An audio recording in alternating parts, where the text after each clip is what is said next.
Hi, everybody. We just have some folks trickling in. We have about 200 participants joining us today, so we're really excited that you all can join us today for this ICA offering.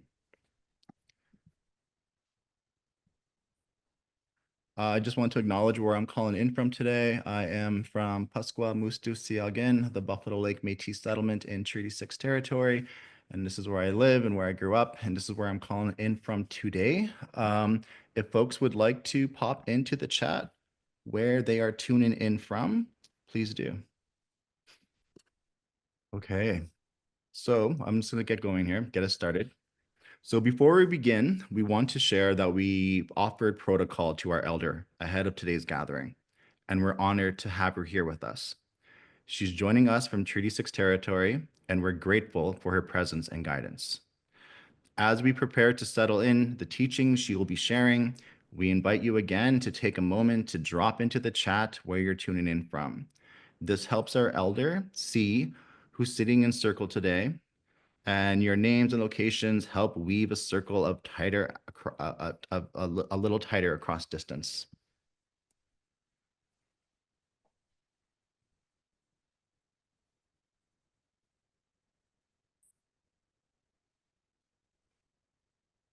So again, thank you all for being here and for showing up with good hearts and open minds. Just to start with a brief intro to Indigenous Climate Action. Before we begin, we would like to introduce you to ICA. ICA is an Indigenous-led organization guided by a diverse group of Indigenous knowledge keepers, water protectors, and land defenders from communities and regions across so-called Canada. We believe that Indigenous peoples' rights and knowledge systems are critical to developing solutions to the climate crisis and achieving climate justice for all.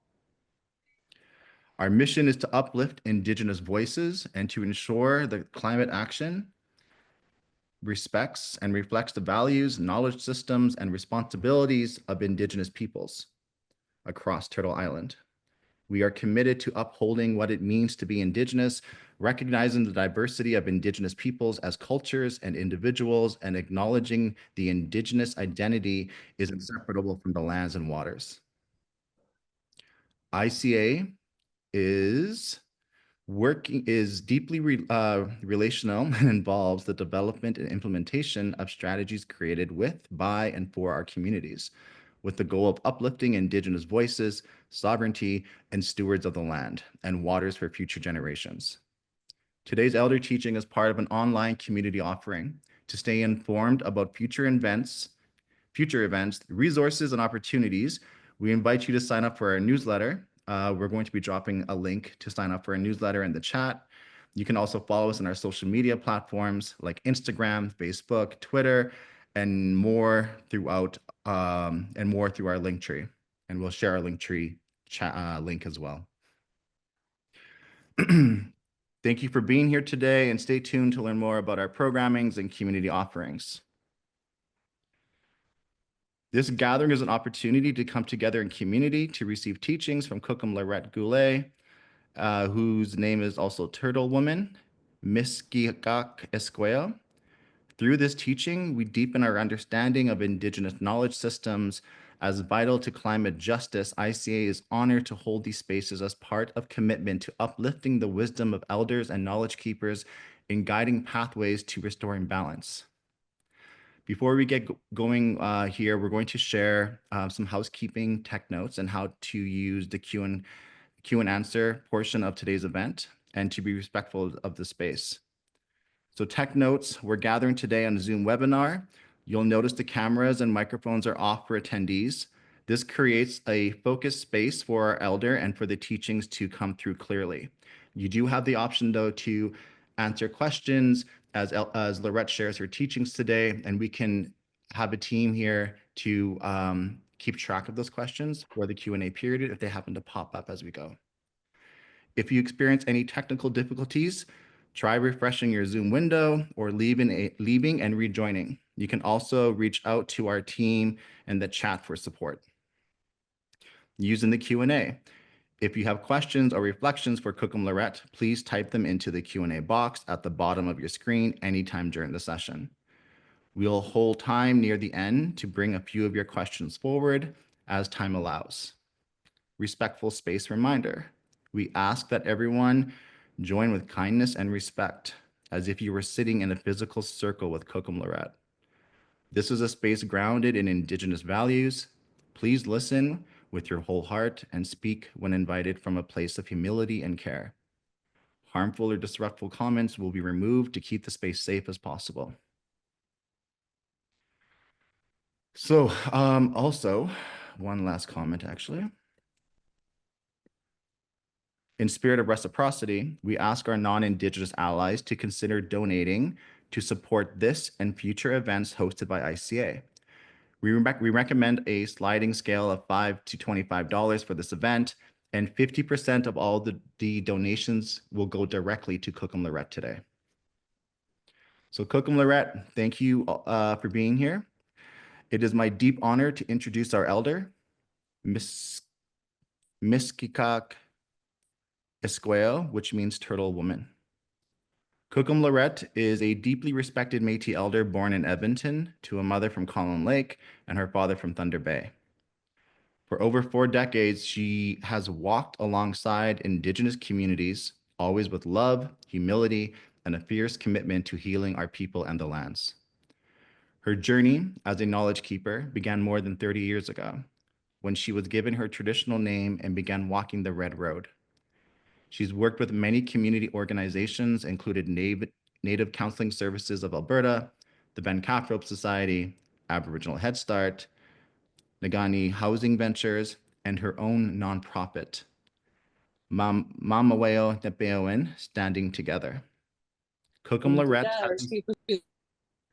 Lorette has dedicated her life to protecting and uplifting children, to sharing the teachings of creation, and to reminding us all of the sacred balance that exists between us, the land, and all living things. We are so lucky and honored to be in her circle today. Please join me in welcoming Kokum Lorette. And Kokum Lorette, I'll pass it over to you. Thank you for that lovely introduction. I'm glad I don't have to introduce myself. I'm just really happy to be here today and to be invited to be a part of this experience. And I think, what I'm talking about today is so very important to what we're experiencing in our lives with everything that's going on around us. So it's so important to remember that balance in our own lives within ourselves to help us to live in a good way is such has such value, because that's how we're going to survive in troubled times, and that's how we're going to help each other to survive in these troubled times. So I think it's a very important concept. And for our people, for the Indigenous people, balance is been something that's been a part of our world for many, many, many years. So it's something that we've heard about from elders, from knowledge keepers for centuries. And so today I'm going to share a creation story with you. And this story it's a very simple one. And it's kind of a little bit about how balance is begun in the beginning of the world, and how things were right from the start. So it's a very simple story. And it kind of goes like,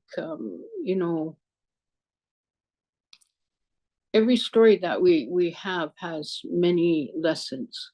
So this one has a lot of different aspects in it.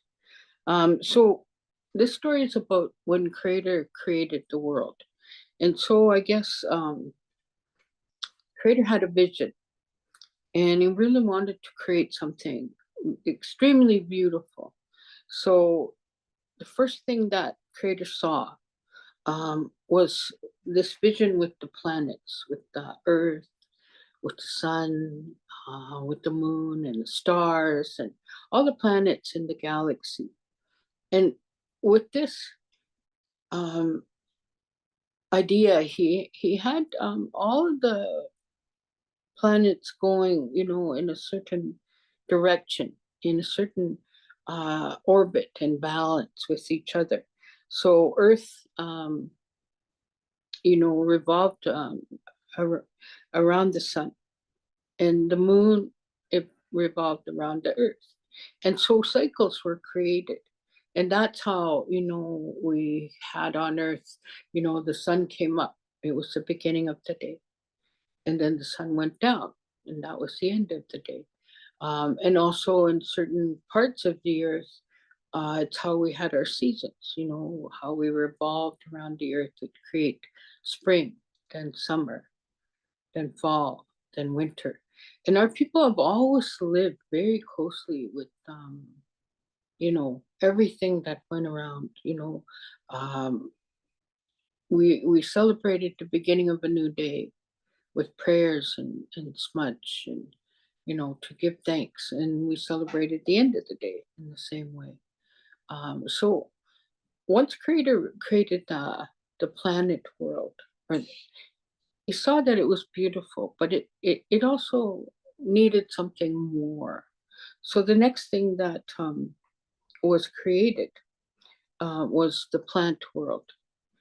Now, with the plant world, we look around us, we have grass and the beautiful trees, which we call the standing people. We have fruits and vegetables and all kinds of different vegetation. And of course, we have the medicines that we use to heal ourselves, to make medicine to heal ourselves physically and also for the smudge medicine. So all of those beautiful um, creations were also worked together. The plants had a cycle of life and death, and each one, was connected with each other. When we think of the trees, the standing people, they have so many connections, and they help um, each other so much.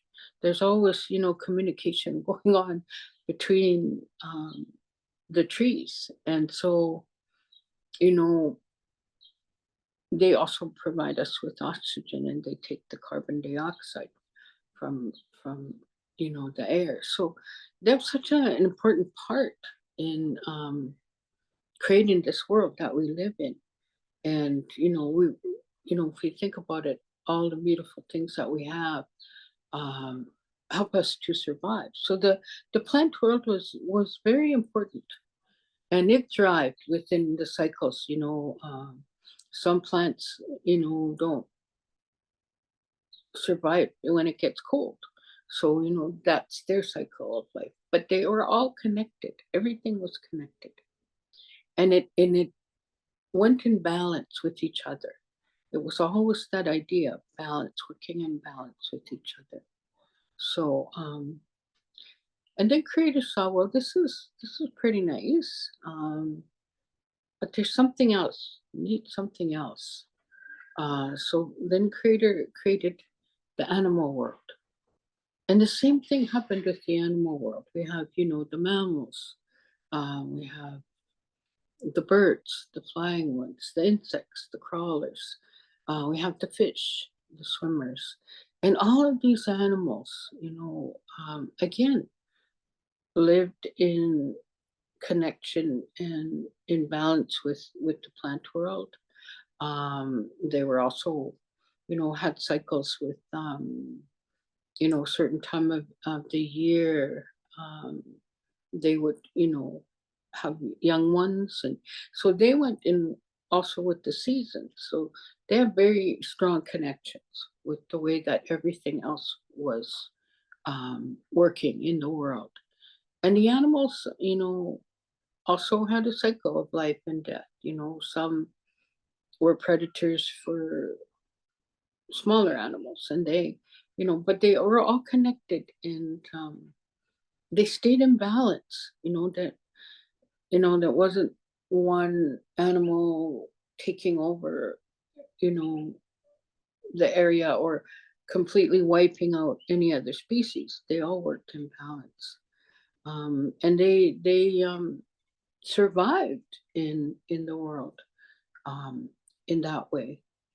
And so, everything worked together. Every species and the plant world and the animal world, and with the planets, and the cycles of the planets, they all work together. So finally, creator saw, "Oh, well, this is pretty interesting, but I think I'll add something to that." So he created human beings. Now, we are said to be the weakest link in all of creations, which doesn't sound really great, but we are very dependent on everything else. We can't survive without air, water, food. So we are very dependent on the sun, and the earth, and our Mother Earth gives us everything. And the moon, and the cycles of the moon are also an influence on us. And we're also very dependent on the plant world. We wouldn't survive. Um, in the beginning, we've always depended on the trees, and for everything. And we gathered medicines from the time, of the beginning of time. And we gathered, the berries, the fruits, all of those gave us sustenance. And we also worked with the animal world. We learned that in order to survive, and there was changes in the world, that we had to have, the flesh of the animals to survive. So we hunted, the moose and the deer, the buffalo, but we never hunted more than we could eat. There was always a balance of what we did. And you know even here, living on the plains, like that, buffalo gave us everything. It was, our food. It was our blankets. We used the hide for, making our teepees. Um, we used, sinew of the buffalo, and the bones for utensils. So everything was put to use. It wasn't, there was no wasting.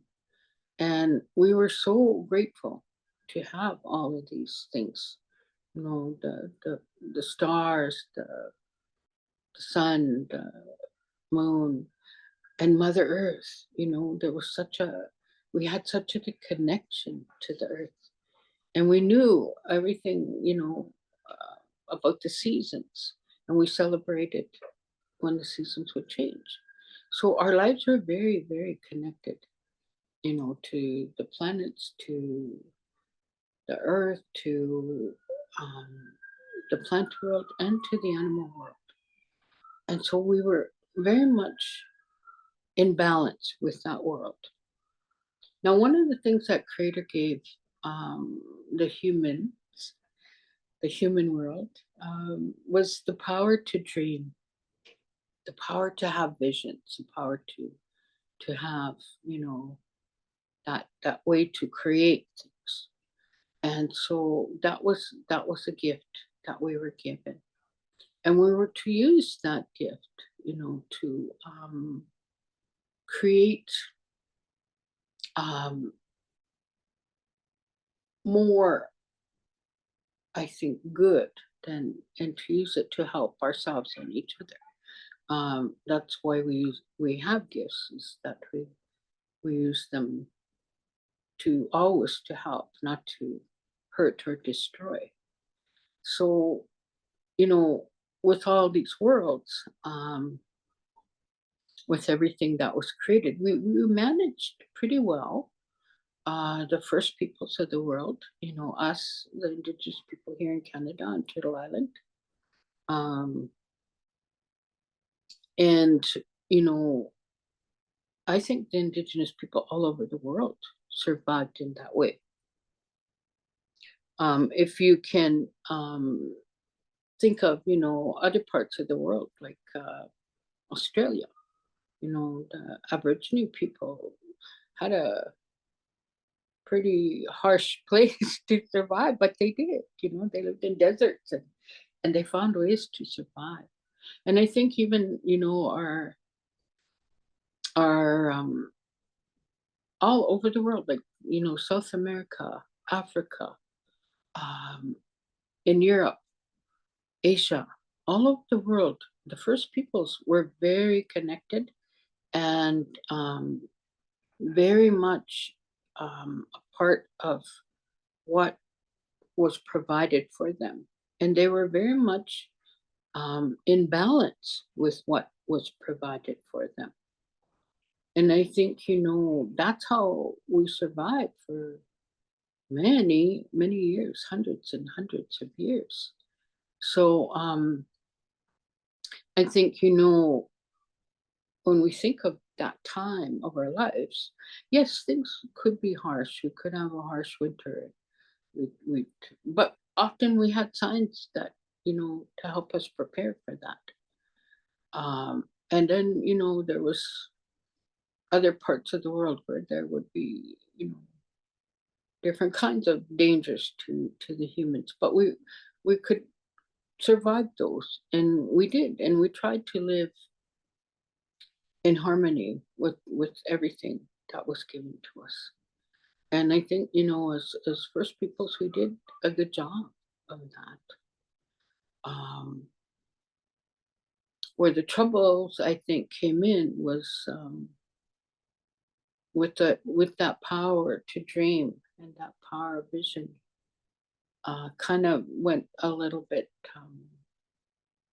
towards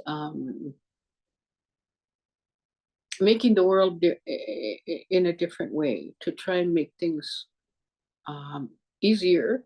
We invented things to, like electricity, and using the earth in those ways to have power. And then I think too, like, people got greedy, and they wanted to take what other people had, and so it created a lot of trouble within the people on earth, mankind.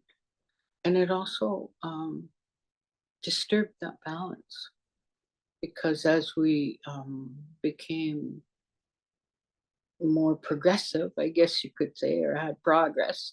I don't know if it's progress sometimes. We started to create all kinds of things, that power to dream and have visions created some things that hurt us, um, weapons and guns, and bombs, and things like that became the way that we fought our battles. Um, and so we know the damage that that has done. We also know that, people became brave, and they wanted to travel, and so they crossed the ocean, and that's how the colonizers came to Turtle Island, and so that changed our lives in many ways, and it created a lot of imbalance, because as people made progress, they went further and further away from the land, in the way that we were taught to respect the land, to respect the water, respect um, the plant life and the animal life. And so we know that, when we lost that respect, and we created imbalance in all of those areas, and that created a lot of problems for our Earth, and where we are now today. That shows the imbalance where we've gotten further and further away from this simple way of living that we did live before. And I think, there's people now that are creating ways to restore that balance. And we're using that power that we have to have visions and dreams. We're using that to restore some of that balance, to clean the water, for instance, to bring back plant life that has been destroyed, to bring back even some of our species of animals, or try to bring back some of them. Some are lost forever, I know, but so I think that if we go back to this simple creation story, we were created to live in balance, and I think Creator wanted us to find balance within ourselves and to share that balance with each other, within our families, within our communities, and within the countries that we live in, the places that we live in. But we've kind of found a different path, and that path has led us to a lot of destruction and imbalance. But like I said, I think I've been researching, and I see things. I'm watching some documentaries on people that are doing a lot of work to heal the earth, and I think the more that we do that the more that we can bring back some of what has been destroyed and put into imbalance, more or less. And I think it also is up to us as individuals. Um, for us, there's also a way to find balance. Each person is like a walking medicine wheel. Each of us has 4 parts of ourselves. We have our physical body, which we're very aware of. Every day you look in the mirror, you see yourself, and get ready in the morning, wash your face, and brush your teeth. And we know we get hungry, we have to eat, or we get tired, we're going to sleep. So we know about our physical body, and we know how to take care of it, because it's also in balance with the other parts of ourselves. And we also know that we have minds, we have a way of thinking. And so we had to make sure that we take care of our mental health, by thinking, more positive things, by using our minds, our creativity, by exercising our brain. And it's a very important part of who we are. And so we also come to our emotional part. And we also have to take very good care of our emotions. And we know that we have a lot of people that are suffering emotionally because of the imbalance in their lives and the imbalance around us. And so we have to really start to take care of our emotions, feel our emotions more, but also to not push them down when they're uncomfortable. If we feel sad, express your sadness. If you feel pain, let some of that pain out. Don't go punching people out, but there's good ways to manage your anger, and anger is a good emotion. You can use it to motivate yourself to do things. We just have to manage it and make it work for us. And love is the most important thing in the world, the most important energy in the world, I think. And that kindness does so much to make the world a better place. So our emotions are very important as well. But the most important thing that we have in our own medicine wheel that helps us to stay balanced is our spirit. And I wish we could see our spirit, because our spirits are incredibly beautiful. And each one of us has an incredibly beautiful spirit. And that's who we are. That's who we really are at our core of who we are. We're spiritual beings having this human experience. And our spirits are incredibly beautiful. And we also have to take care of them. Because if we take care of our spirit, then we really have that strength to take care of our mental health, to take care of our emotional health, and to take care of our physical health. But the spirit is at the center of all that. And so, spiritually, we take care of ourselves by, taking time to connect, even connecting with the earth, and, sitting on the earth and praying, putting our tobacco down. That's a wonderful way to connect with your spirit. Looking at the, water, and you feel that beautiful connection. That's a spiritual connection. We are connected to this earth and everything around us. Um, we do that when we go to church and we pray, or we sing.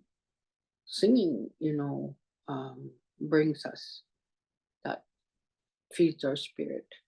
And when we go to ceremony, um,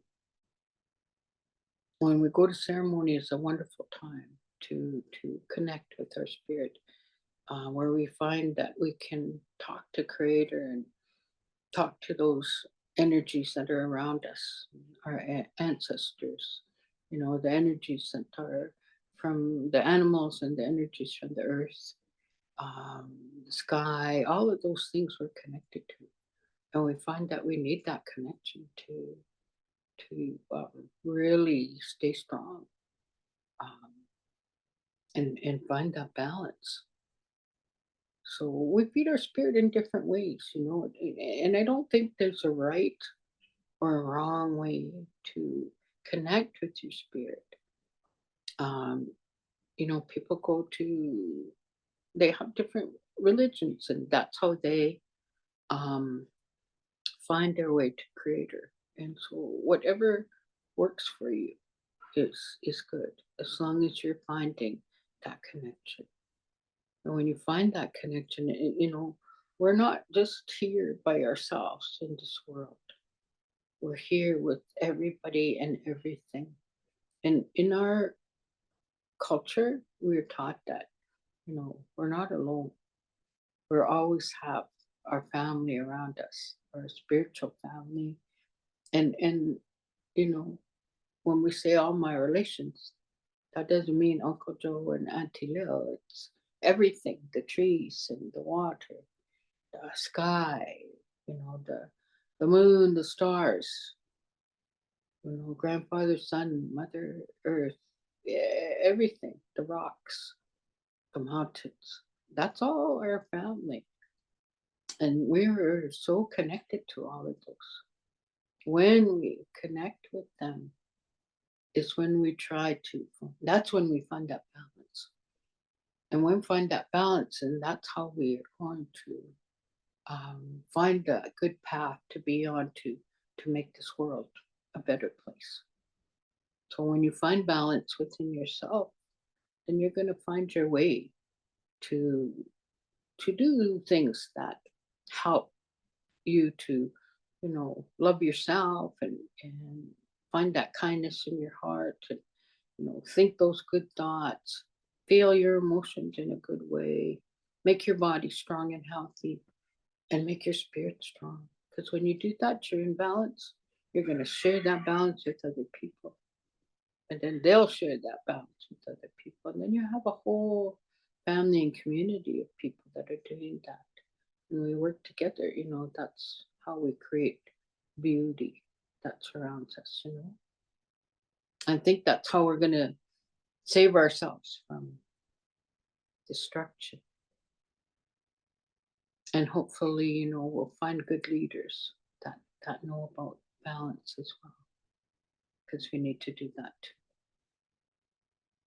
But each of us has that opportunity, and we can, use the world around us to be in balance in a better way, because that's what we're meant to do. I don't think we're meant to, suffer. Like, Creator didn't put us on this world to be sad every day, to cry all the time, or be in anguish, or be angry all the time, to hurt each other. No, no.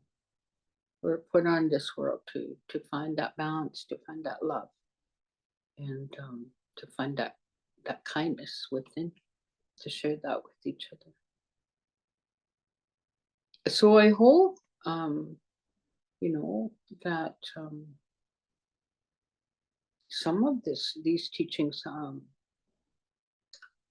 make sense to you. And because I think, in many cultures, like when we look at, I've shared teachings with different groups of people, and some of them have come to me from different cultures and said, when I lived in Africa, that's the way our people did things. And I thought, well, yeah, we all came from the earth, and we all connected to the earth, and we all, connected to Creator in different, but the same ways, through song, through dance, through using medicines. And all over the world, people had plant medicines that helped to heal them. They would make teas.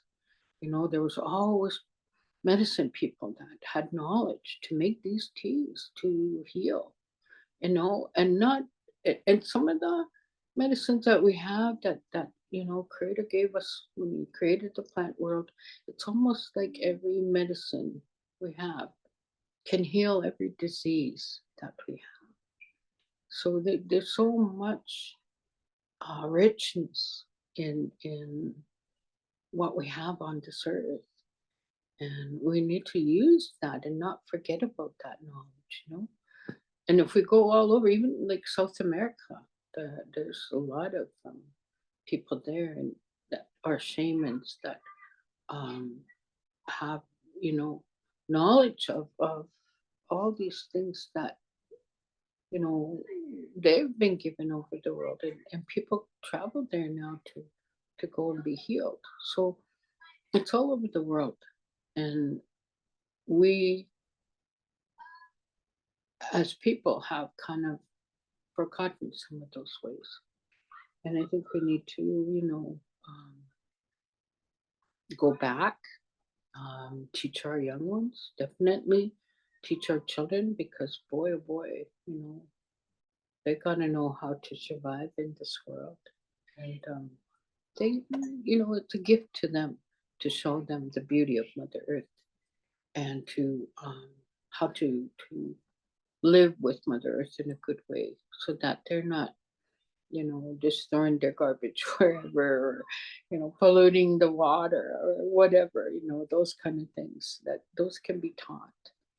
And even to take them walking with you in the bush and showing them plants and medicines. I've taken children to pick sage, and it's a wonderful experience. They really like it. So I think we have to remember these things, and go back to that basic knowledge of all these worlds and how they work together, because that's how we're going to survive. And we really need to work together to find those keys to survival. they're not that hard to find, I don't think. All right. I don't know if there's any questions, if anybody has anything they want to ask. Yeah, thank you, Kokum Lorette, for your powerful teachings today and for grounding us in creation, in balance, and in responsibility to each other and the land. We are going to open up for a question period. If folks have any, our team, if folks have been sharing questions during the teaching today, if folks have been dropping questions in the chat, they're going to share with me shortly to ask Kokum Lorette. But I think one of the big questions that come up, Lorette, is how can or should our audience carry the teachings you shared with them today? Can people Okay. share these teachings after? Okay, I'll start there. It's a three-part question, but Okay. All right. Anything that I shared with you today, you definitely can share with others. I'd like for you to do that. And the only thing, like when you're sitting with elders or knowledge keepers and they've shared some things with you, is when you share it with others, you just say, you know, I was sitting with so and so, and this is what was shared with me. And then you say exactly what was shared with you. And, you know, and if that helps someone, then that's wonderful. That's why we share these stories and these teachings, because we want to help each other. So definitely, if that's, you know, just make sure that you know, give credit to that person that shared it, or say this was shared with me. So that's what you need to do.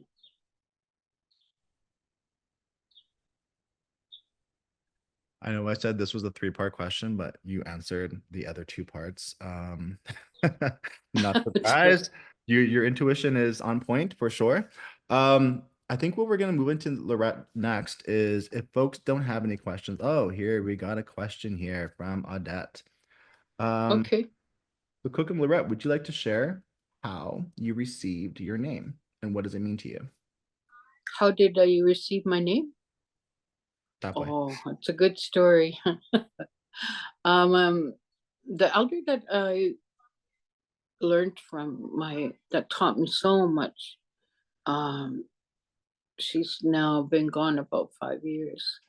Um, she's the one that gave me my name, and um, the way that she taught me is, what when you wanted your spirit name, because years ago our spirit names are given to us usually once we were born, but we moved away from those kind of ways. So the way that she shared with me was, you know, that I would give her print and tobacco, and that she would pray with that print and tobacco, and the spirits would, you know, speak to her either in a dream, or a vision of some kind when she was in ceremony, and they would share with her what my name would be. So once she found that out, then she would, we would gather together and you know, share a meal together, um, and we'd make a plate for the spirits to thank them for, you know, giving me that name, and also a gift for her for being the person in between the spirits and me to share that name. And so we were sitting there, and we were just getting ready to have the feast, and she was praying, and I'm not fluent in Cree, so my mom never, she was fluent in Cree, but because she went to the day school, she never wanted to share her language with us. So we didn't grow up with it, unfortunately. So I have learned some Cree, but I'm not fluent. But my elder was, and she was praying in Cree. And when she was praying, I thought she said Sasquatch. So I thought to myself, oh man, is my name Sasquatch? And then I thought, well, you know, Sasquatch is very powerful. And, you know, Sasquatch has great powers, and it's a powerful name. It's a strong, strong name. And I really thought that that was going to be my name. However, thank God, she, she said my name in Cree, Miskinâhk Iskwew, and it was Turtle Woman, and that was her name. So it was a deep, deep honor for me to receive her name because I admired her so much and just loved her for the person that she was. She was incredibly gifted and funny and caring and kind and loving. And so for me to have that name, oh, just meant the world to me. And so I carried that name, and I carry her teachings and the love and the kindness that she showed, and the humor that we both kind of shared that humor together. But yeah, I was kind of a little relieved that I wasn't Sasquatch woman, but Turtle Woman. So that's who I am, and I'm very connected to Mother Earth and to the water. And I think that those are things that the turtle is very connected to. So that's how I got my name. And yeah, I think it kind of suits me. It's I've been given dreams about it, and it's kind of been very important to me. Yeah. But thank you for asking. Thank you, Lorette. So we have, I think, time for one more question before we move on. Maybe two more. So this is a question about, they're wondering how you think we can move people or society from only caring about climate change to caring for the plants themselves and other human and non-human kin through action.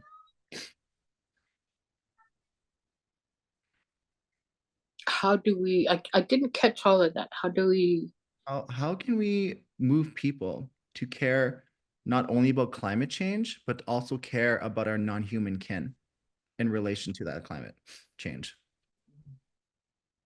I think maybe, sharing that, well, I, there's so much misinformation about climate change, and so many people have been told so much um, crap that they don't believe in it. And it's so crazy because you see it all the time. Look at the weather changes. And this is not the way our earth has been, you know. Um, so I think, as things happen, floods and extreme heat and, those kind of things start happening in areas that they don't usually happen. And people are starting to say, oh God, okay, there is something to, earthquakes and things like that. Lots of tornadoes. So they're starting to see that, okay, there could be something to this climate change stuff. So maybe we need to kind of gather together and work together. So I think, the more that we talk about, how our connections are to these things, like sharing the story about the creation story, about the balance, and understanding that these plants they're like our relatives, like they're connected to us, and we need to take care of them, not just to have them in our homes, to beautify our homes, but to also, to grow things. When you grow things, you take it's part of you that's growing too. You take um, it's an investment in your time, and it's just something that you can watch. When we were kids, we used to have a big garden. We lived on a farm, and we had to go out and weed, and it wasn't a pleasant experience.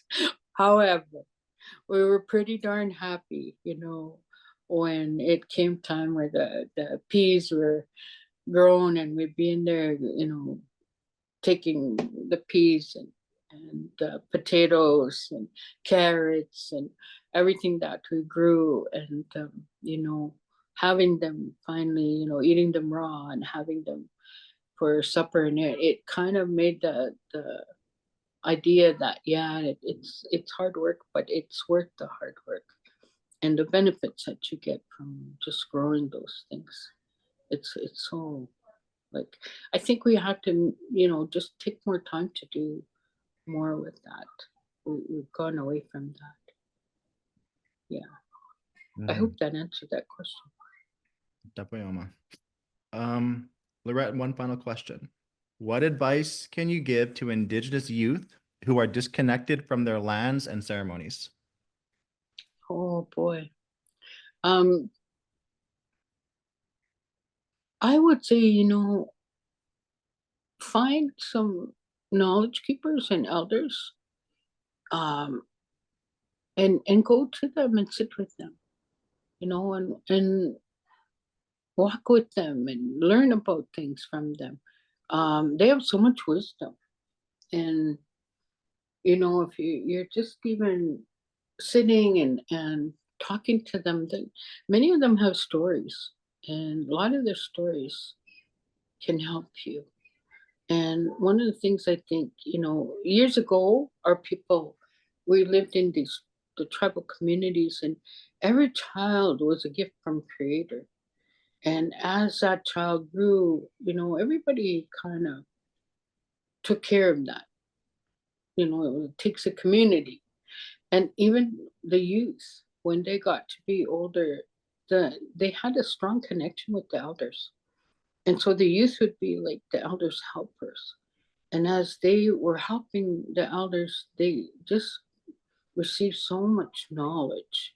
You know, they'd know how to do ceremony, they'd know which kind of medicines to pick. Um, they would, you know, the elders would gift them with so much that they would feel that strong connection to the earth, because we don't. And they're not connected to who they are. And I think we need to find, very much need to find that connection.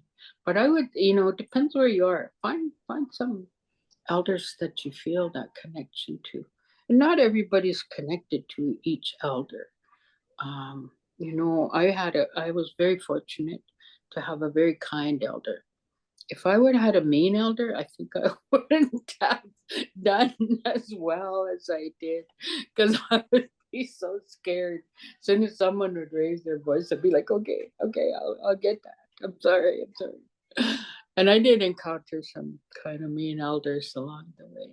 But you know, I think everybody does things in their own way. Um, and you know, some forget about being kind, and that's not a good thing, you know, because we have to teach with kindness. It's very important.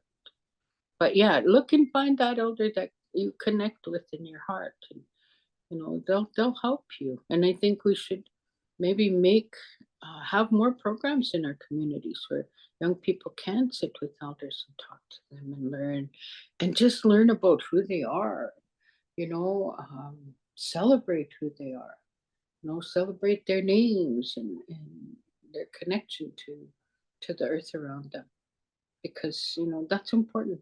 It's really important. Yeah. Yeah, that's good to know. Thank you, Lorette. Um, so just as we close out here, just a few things. I'm going to actually pass it over to my colleague, Carol Montour. And for folks who'd like to learn more about some of these teachings that we're going to be offering to community, we're planning on having another elder teaching in the fall or this summer possibly as well. Please feel free to reach out to myself at ICA. I didn't share at the beginning. My name is Jamie Borg-Blind from Buffalo Lake Métis Settlement. I'm the engagement manager with ICA. And I'll pass it over to my colleague, Carol. Yeah, thank you, Jamie. And now I'll go to Elder Lorette for sharing your time and knowledge with us today. I think I could have listened to you for several more hours, and these sort of teachings are always a really great reminder for myself and the work at ICA. I really I particularly resonated with your point earlier on that we are spiritual beings having a human experience. And I think that's something that's really important to hold on to in these times that we're in. So thank you again. So everybody here as well, thank you for joining and taking the time today. My name is Caroline Tour. I am Mohawk Wolf Clan from Six Nations of the Grand River Territory. I'm the Climate Leadership Coordinator here at Indigenous Climate Action, and I actually just celebrated 3 years with the team at the beginning of the month. So I'm going to share a couple of, it's been a while. So I have some updates for everybody joining us at home. Our team at ICA has some exciting things in the works to share with you. So I really recommend signing up for our mailing list to hear about these. On the education and training team, which I'm part of, we've got another cohort of our climate leadership program planned for the fall, so late September. We're also going to be launching, this is very exclusive information, we're going to be launching a public version of a training that we developed focused on international Indigenous rights and climate policy. And we've also got just an educational webinar series planned. So in addition to our mailing list, we have a climate leadership specific mailing list that you can sign up for to hear about these first. And we've also got some updates from our research team, including the next part of the second phase of our Decolonizing Climate Policy project. So again, signing up for that mailing list to be the first to hear about those. Again, these teachings are really important, and there's a lot of exciting things here at ICA, and the work is uncertain in the times that we're in, and also I believe never more important than it is now. So thank you to our team for putting this on. Now again to Elder Lorette and everyone joining at home. And that's all for me. Thanks, everyone. Thank you, Carol. So Lorette, your words are medicine, and we're so grateful for your wisdom and care that you continue to share with our communities. Again, in the spirit of reciprocity, we ask our non-Indigenous allies to consider donating to support this and future events hosted by ICA. We recommend that sliding scale of $5 to $25 for this event. Please note in the donation elder teaching with your donation, so 50% of the total donations will go directly to Kokum Lorette. To stay connected with ICA, we had that newsletter link popped in there, but I guess we'll close this circle. We'll close now in a good way. If Kokum Lorette feels calls, we invite her to close with a water song, which is a healing song. This is a Anishinaabe song, Ojibwe song. And I have from my father some Anishinaabe roots. So this is a water song. And when I first heard it, I thought, oh man, this is such a healing song. It reminded me of a little creek and then going into a big river. So it's a beautiful song.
Kokum Lorette, for your teachings and your medicine today.